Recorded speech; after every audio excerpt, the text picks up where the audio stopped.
Alright guys, if you look right down there, there's the lower radiator hose, and right here is the new upper radiator hose. And I'm glad I got that done, because if there is a rubber shortage, this is probably going to be part of that shortage as well. So the lower radiator hose was bad, the upper radiator hose was still good, but like anything else, if there's more than one part and one of them go bad, you might as well do them all. Kind of like if you have a bad bulb in your headlight, you do both headlights. So I did both hoses on this van, because I'm not one that lets things go.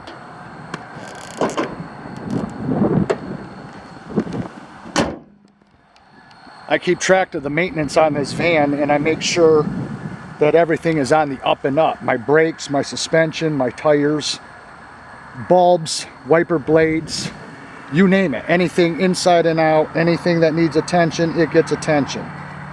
So I also had my front wheels rebalanced, because one of the dirt roads I went up, one of my lead weights flew off, put my wheel out of balance, and it gave me a shimmy in the steering wheel, so they pulled off the wheels. I got brand new lead weights on those. What I wanted to mention in this video, and I probably should be quick about it, because it looks like there's a tornado coming, is that there's different kinds of people out there that go about their everyday differently, and I'm going to explain what I mean about that. I put my new mower that the neighbor gave me in my shed, and this is my old original Poulan Pro that I bought 15 years ago. Thing still runs like a top. I hosed it off. I had to replace one of the wheels. Couldn't get it in the same color, but that is a Poulan Pro lawnmower rear wheel. But color don't matter, it's practicality that matters. So I put another wheel on it. So being that this thing is 15 years old, and you know, I've taken good care of it, but it's old. So the new one went in the shed, and this one is out here on the porch until I get rid of my other Poulan Pro, because this thing's like a pet. It's been so damn good to me, I can't get rid of it. I just can't. So I'm getting rid of the other Poulan Pro, and I've already got that sold.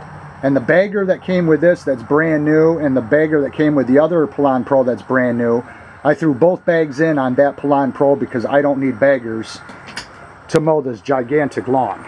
I mean, my God, I'd be emptying that thing every 10 minutes or better.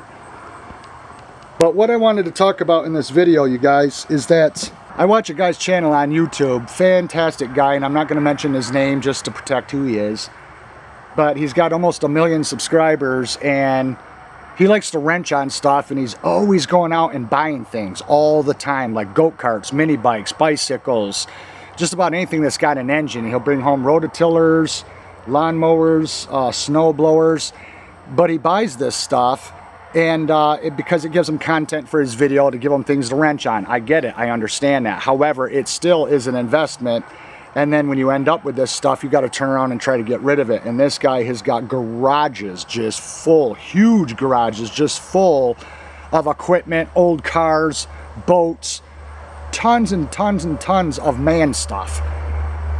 And every time I watch his videos, I think, man, I would hate to own all that, because if I owned all that, I would start today with listing it and I would sell it all. Why would I do that? Well, I'm sure you guys feel this too.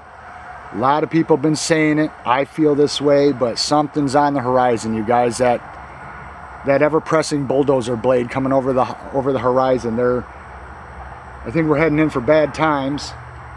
Really hope we don't get a tornado. It looks like there's some finger clouds hanging down. It would be very bad to end up in a bad situation and have all that stuff on your hands that you really didn't need. You see, you guys, how I live my life, and I do this for good reason. I live my life to where I try not to have anything more outside of what I absolutely need. If I really don't need it, and it's more of just like a toy for enjoyment, and I don't have to have it, then 9 out of 10 times I'd rather not have it, because it's just another item I got to look after, take care of, store, work on, fix, etc., etc.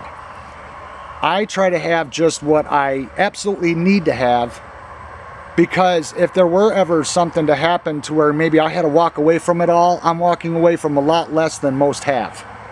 So it'd be a lot easier to swallow than if I was leaving buildings full of stuff that is worth lots of money and really serve no purpose. And now it's just paperweights. So I don't need 3 push mowers.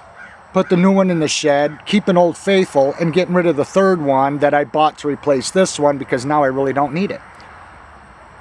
And I'll be able to make something on it. But I would not, in this day and age, with the uncertainty of everything, I would be very, very careful on what I spend my money on. Because in this day and age, you don't want to make the wrong choice. But what I recommend for anybody that's on the fence, because I saw that there was somebody that follows me on Facebook, there's the thunder, somebody on Facebook that said they were in a pickle right now because they really weren't sure what to do because they had some financial obligations that needed attention, but before they went to invest a lot of money into either of those, they weren't sure if now was the best time to do it or just kind of put it on the shelf for a little bit. And I told that person, go with your gut. Your gut will never lead you astray. So my point of this video today is that if you are like that person and you are on the fence about a major decision, whether if it's financial or not, and you're on the fence about should I or should I not do something, it could be minor, it could be major, doesn't matter what it is. Always listen to your gut. I don't care if you're looking at a lawnmower and you're debating on, well, should I buy it? Always go with your gut. It doesn't matter if it's a lawnmower or if it's a huge purchase like a house, land, a brand new vehicle, whatever it might be. Always go with your gut, because we all have that little inner voice that says, don't do this. Or it'll say, do this. Always listen to that voice, because that feeling that you get is a higher power that is guiding you to do the correct thing.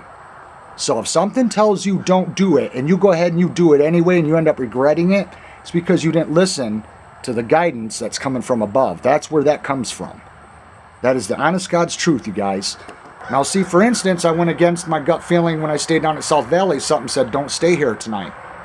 And I did. I went against it. I typically don't do that, but there's a perfect example. I went against it, and look what happened. Look what happened. And I showed you guys what even happened to my van because of it. So always listen to your gut.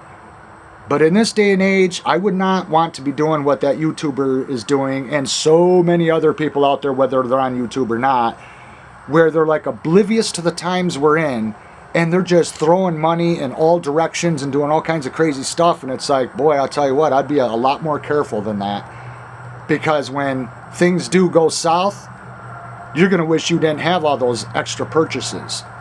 And believe me, I'm one that would love to have a toy like anyone else. You know, it's like where I live with all this property out back, I'd love to have a four-wheeler, but my God, them things cost as much as a used vehicle. I can't afford it. So I tell myself, well, I just can't afford to have a quad runner or an ATV. And so the hell with it, I walk out back to the woods instead of riding some four-wheel all-terrain fun toy. That would have to be tarped underneath a tree because I got nowhere to store it. So I just figure it's best not to even have it. But yeah, so I do get it that it is sometimes nice to have something, you know, like that. But do I have to have it? No. No, I don't have to have it. A lawnmower I have to have because I got to mow my lawn. That's a necessity. All-terrain vehicle to go to the woods, not a necessity. That's how I weigh what I buy, what I get, what I have versus not having it. Is it for just pleasure, or is it because I really need it to get things done, like a tool? I've always looked at my life that way. And that's why I take such good care of my vehicle, because like anything else, if you maintenance it and you take care of it, it will take care of you, and it will last you a lot longer than if you just neglected it and let it fall apart. Believe me, you guys, when I was at Walmart yesterday, sitting in the parking lot, all the people that were parking around me were driving vehicles that were all banged up, dented, smashed, rusted, scratched up. Most of them had bald tires, cracked windshields. It's like, you take care of a vehicle like that, like they do, it's not going to last you very long. And with the price of used vehicles today, why would you neglect something that will let you down much sooner than it otherwise would if you took care of it, and now you're going to have to go out and have this big expense right out of the gate? It just doesn't make sense. The longer you take care of something, the more longevity it will have. And this push mower right here is a perfect example. 15 years old, I've taken good care of it. Oil change, even though the tires or the wheels a different color, I still put the same exact wheel on it. You do the maintenance, take care of stuff, it will last you and it will be there for a long time. And that's why this mower is still here, still starts, still runs, still mows the grass. If I didn't take care of it and I left it out in the rain, it would be in the scrap metal yard by now. So that's my advice to you, you guys. Take care of what you have. Take care of each other. Invest in what's important. Don't make hasty financial decisions and purchases right now, because nobody knows where the world today is going, and you don't want to make foolish decisions. Be smart. Listen to your gut. Take other people's advice. Ask other people. Two heads are better than one. And be as smart as you possibly can, and you'll be just fine. So think about what you have. If you have things that you could get rid of and it wouldn't be no big deal, it's like, yeah, I could live without that, I think I'll let it go. Let it go while you can, because if things get bad and other people stop their purchasing, you won't be able to sell whatever it is you may think you're going to want to sell down the road. Get rid of it now. If you can get rid of it now, I would recommend you do so. Keep only what you need. I hope this helps. Thanks for watching, you guys, and we'll see you again in another one. Bye-bye.